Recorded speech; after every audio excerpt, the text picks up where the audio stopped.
మీ ముకుందా జ్యువెలర్స్‌లో నక్షి మేళా సందర్భంగా free shipping across the world.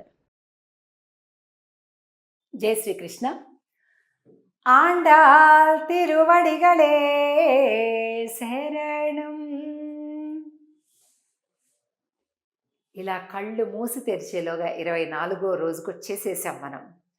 ఈరోజు అందరూ ఎంతో ఆనందంగా రకరకాల డెకరేషన్స్ తోటి, అలంకారాలతోటి, ఆనందంతో అన్నీ సర్దుకుంటుంటారని నాకు తెలుసు. ఈరోజు పాసురానికి 2 పేర్లున్నాయి. ఒకటి మంగళాశాసన పాసురం, 2 పోత్తి పాసురం. ఈ 2 పేర్లతోటి మనం పిలుస్తుంటాం కదా. ఎందుకు ఈ ప్రతి పాదంలో చివర పోత్తి పోత్తి పోత్తి అని ఉంటుంది కాబట్టి పోత్తి పాసురం అని దీనికి పేరు. అందరూ కూడా స్వామికి ఆయన వీళ్ళ కోరిక మేర ఆయన లోపల నుంచి నడిచి వచ్చి సింహాసనం పైన అధిష్ఠించి ఉన్నాడు కనుక ఈ పోత్తి పాసురాన్ని పాడుతున్నారు. అందరూ కలిపి ఆనందంగా స్వామికి మంగళాన్ని పాడుతున్నారు. వీళ్ళకేమీ ఎక్కర్లేదండి, భగవంతుడి దగ్గరికి అది కావాలి ఇది కావాలని వెళ్ళటంలే, నీకు మంగళం పాడడానికి వచ్చాం, మాకు ఇదే కావాల్సింది, మాకు ఇంకేం అక్కర్లేదు అంటున్నారు. ఎంత గొప్ప భక్తులు చూడండి.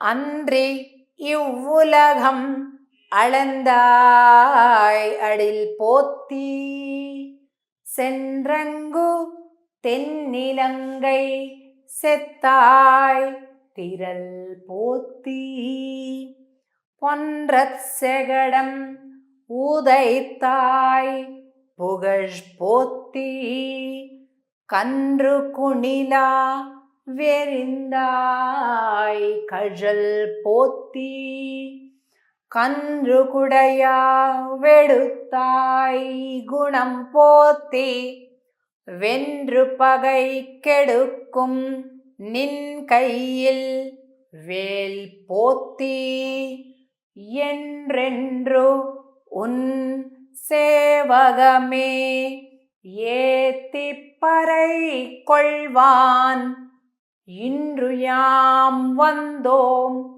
இறங்கு ఏలోరెంబావాయ్.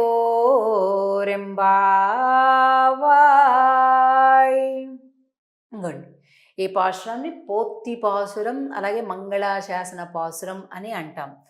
ఎలాగైతే షడ్రుచులు 6 రుచులతో కూడినటువంటి భోజనం ఎలా పరిపూర్ణమో అలాగే ఇక్కడ కూడా ఈ పాసురం కూడా 6 రకాలుగా 1 2 3 4 5 6 చూసారా, 6 రుచుల భోజనం లాగా 6 రకాలైనటువంటి గుణాలను కూడా కీర్తించి పాసురాల్లో స్వామిని ఆనందంగా అనుభవిస్తున్నారు. ఇక్కడ మొట్టమొదటి పాదంలో అన్రి ఇవ్వులగం అళందాయ్ అడిల్ పోత్తి అంటే ఆనాడు ఇగోండి త్రివిక్రమ అవతారం అంటాం. త్రివిక్రముడుగా పరమాత్మ ఒక పాదం భూమి మీద బలిచక్రవర్తి దగ్గర ఉండి 2వ పాదాన్ని పైకెత్తావు. అలాగా మళ్ళా ఒక పాదం పైకి వెళ్ళింది, మళ్ళీ తిరిగి 2వ అడుగు ఎక్కడ పెట్టావు, మొత్తం భూమండలాన్ని కూడా ఆక్రమించావు. అయ్యో స్వామి, అసలు ఇది శ్రద్ధగా వినండి. ఆండాళ్ తల్లి ఏం చెప్తుంది అంటే, ఇది భూమండలం, దీని మీద మొత్తం పాదం పెట్టి ఆక్రమించావు, ఇదంతా నీది అనిపించుకున్నావు. అబ్బా స్వామి, ఎంత కష్టపడ్డావు స్వామి, అంత బాధ కలిగి ఉంటుంది నీకు. అన్రి ఆనాడు, ఇప్పటిది కాదు, ఇది ఎప్పుడో వామన అవతారం త్రివిక్రమ అవతారం నాడు చేసిన పనిని యువ్వులగం ఈ లోకంలో ఆళ్ళంద కొలిచినటువంటి ఆ పాదానికి మంగళం అంటుంది. ఎందుకండి అంటే, మనలాంటి రాతి హృదయం ఉంటే అర్థం కాదు మనకి, ఆండాళ్ లాంటి భక్తి హృదయం ఉంటే అర్థమవుతుంది ఆవిడ ఏముంటుందో. ఆనాడు వామనుడు మంగళం మనం చాలా మెకానికల్గా వింటాము అంటాము, కానీ ఆండాళ్ ఏమంటుందో తెలుసా అండి, ఈ భూమి మొత్తాన్ని పాదమిలా కలిస్తే ఇక్కడ పర్వతాలున్నాయి, ముళ్ళున్నాయి, ఆ వాగులున్నాయి, వంకలున్నాయి, నదులున్నాయి, సముద్రాలున్నాయి, బిల్డింగ్లున్నాయి, భవంతులున్నాయి, ఇన్నున్నాయి. వీటన్నిటి మీద ఇలా పెడితే నీ పాదానికి ఎంత నొప్పి లేసి ఉంటుంది స్వామి, ఎంత కష్టపడి ఉంటావు నువ్వు అంటుంది. అర్థమైందండి? అది భక్తి అంటే. మాకు ఎన్ని ఇచ్చినా ఇంకా ఇది కావాలి, ఇంకా అది కావాలి, అలా కావాలి, ఇలా కావాలి, ఇది కాదు, మనది కాదు ముఖ్యం, ఆయనది ముఖ్యం. ఆయన సుఖంగా ఉండాలి, ఆయన సంతోషంగా ఉండాలి, ఆయన ఆనందంగా ఉండాలి. ఇప్పటికే చాలా బాధలు పడ్డావు మా కోసం అంటుంది. అంటే అన్రి ఇవ్వులగం అళందాయ్ అడిల్ అంటే పాదానికి మంగళం. సెన్రంగు తెన్నిలంగై సెత్తాయ్ తిరల్ పోతి. లంక రెండో పాదంలో లంకా నగరానికి వెళ్ళి రాక్షస సంహారం చేసినటువంటి నీకు, నీ బలానికి మంగళం. మొదటి పాదంలో పాదములకు మంగళం. ఇది బాగా గుర్తుపెట్టుకోవాలండి. 8 పాదాలు ఉన్నటువంటి ఆ పాసురంలో ఏ పాదంలో దేనికి మంగళం పాడింది అనేది గుర్తుపెట్టుకోవాలి. మొదటి పాదంలో అంటే మొదటి లైన్లో స్వామి యొక్క పాదానికి మంగళం. ఇంకోండి, లోకములను కొలచిన నీ పాదములకు మంగళం. రెండవ లైన్లో లంకా నగరానికి వెళ్ళి రాక్షస సంహారము చేసినటువంటి బలమునకు మంగళం. ఇక మూడవ లైన్ ఏంటి? పొండ్ర శకడం, శకటాసురుడు బండిని ఆవహించి ఉన్నటువంటి రాక్షసుని సంహరించినటువంటిది. పొండ్ర శకడం ఉదయతాయి పుగష్పోతి. స్వామి, ఆ శకటాసురుని తన్ని నశింపచేశావే, నీ కీర్తికి మంగళం. ఇక నాలుగవ లైన్ కన్రు కుణిలా వేరిందాయ్ కషల్ పోతి. వత్సాసురుని ఇలా పట్టుకొని టక టక టక టక తిప్పేసి పెట్టి కొట్టావు. అటు కపిత్తాసురుడు వత్సాసురుని ఏకకాలంలో సంహరింపచేశావే. అది వడిసెల పట్టడం అంటారు కదా, ఇలా పట్టుకొని గిర్రా గిర్రా గిర్రా గిర్రా తిప్పి కొడతారు చూసారా. అలాగా ఈ ఒక దూడలోకి అసురుడు ప్రవేశిస్తే ఆ దూడను పట్టుకొని ఇలా ఇలా ఇలా తిప్పినప్పుడు ఒక కాలు ముందుకి ఒక కాలు వెనక్కి పెట్టి ఇలా ఒక పాస్చర్ ఉంటుంది చూసారా, ఆ భంగిమకు మంగళం అంటుంది ఇక్కడ. ఆ తర్వాత నాలుగవ లైన్లో కొన్రుకుడయా, ఐదో లైన్ కొన్రుకుడయా వెడుతాయ్ కణం పోతి.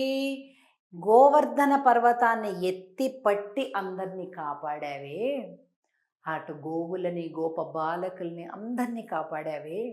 ఏమి గుణమయ్యా నీది అసలు, అందరినీ కాపాడటానికి పర్వతాన్నే ఎత్తేస్తావా అంటుంది. ఈసారి ఎప్పుడైనా నందవ్రజానికి వెళ్ళినప్పుడు, బృందావనానికి వెళ్ళినప్పుడు తప్పకుండా అక్కడ దగ్గరలోనే గోవర్ధన పర్వతం కూడా ఉంటుంది. ఆనాడు శ్రీకృష్ణ పరమాత్మ తన చిటికెన వేలుతో ఎత్తినటువంటి ఆ గోవర్ధన పర్వతాన్ని మనం ఇప్పటికీ దర్శించుకోవచ్చు, ప్రదక్షిణ చేసుకోవచ్చు. కాబట్టి తప్పనిసరిగా అది చూసుకోండి. అలాగే వెన్రుపగా ఇక్కడెక్కుం నిన్ కయ్యిల్ వేల్పోతి. ఇది ఆరవది. శత్రునాశనమైనటువంటి బల్యం, వేలాయుధము, నిన్ను కాపాడేటటువంటి ఆ ఆయుధము క్షేమముగా ఉండు కాక. ఎన్రెన్రున్ సేబగమే ఏ తిప్పరై కొల్వాన్. ఒక్కొక్క పోతి రావణాసురుని సంహరించడానికి వెళ్ళిన రాముడికి మంగళం, శకటాసురుని వధించినటువంటి కృష్ణునికి మంగళం, అలాగే దూడని కూడా పట్టుకొని వత్సాసురుని కపిత్తాసురు సంహారం చేసినటువంటి ఆ భంగిమకు మంగళం. ఇలా ఇవన్నీ కూడా చక్కగా మనం ఒక భంగిమ రూపంలో చూస్తున్నాం.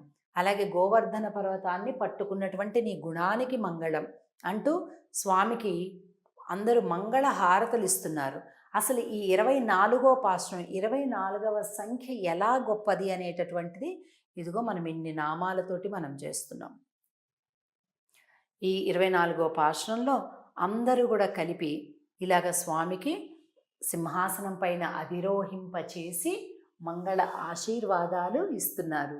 మనం కూడా ఈరోజు మంచిగా అలంకరించుకున్నటువంటి హారతి పళ్ళాలతోటి స్వామికి హారతలిచ్చి తరిద్దాం. రేపటి రోజు మరింత మర్మగర్భంగా ఆండాళ్ కీర్తించేటటువంటి పాసురాన్ని 25వ పాసురాన్ని చూడబోతున్నాం. ఆండాళ్ తిరువడిగళే శరణం. జై శ్రీకృష్ణ.